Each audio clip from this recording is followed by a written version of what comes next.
ბიჭო, რომ მართლა იპოვონ განძი. შენ იცინე და შეიძლება მართლა იპოვონ რაღაცა. ხო?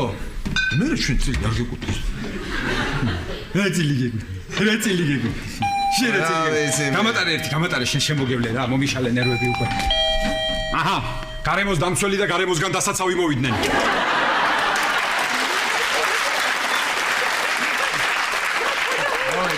ვაიმე, იცით რა მაგარი ახალი ამბავი გვაქვს? სიმღერა ჩავწერეთ, კლიპი გადავიღეთ, აუ იცით, იცით რა გადავწყვიტეთ, აი ამ თქვენ ახალ ბილ და მაგარ ტელევიზორში უნდა უყუროთ, აი და პრეზენტაცია მოვაწყოთ. და პრეზენტაცია, აბა რა, ანანო, ჩემმა ოჯახმა რო შეიძინა ეს ბინა, თავიდან ეს ბინა გათვლილი იყო მხოლოდ პრეზენტაციებისთვის. შენ ხო იცი ჩვენ როგორ არა, ვაწყობდით პრეზენტ მე ეს შემთხვევით ჩამისახდა და იმის მერე მოვკვდა აქ პრეზენტაციები, თორე მე აქ სულ როგორ გეკადრები? მე აქ სულ პრეზენტაციები მქონდა. გიხოცები დროზე რა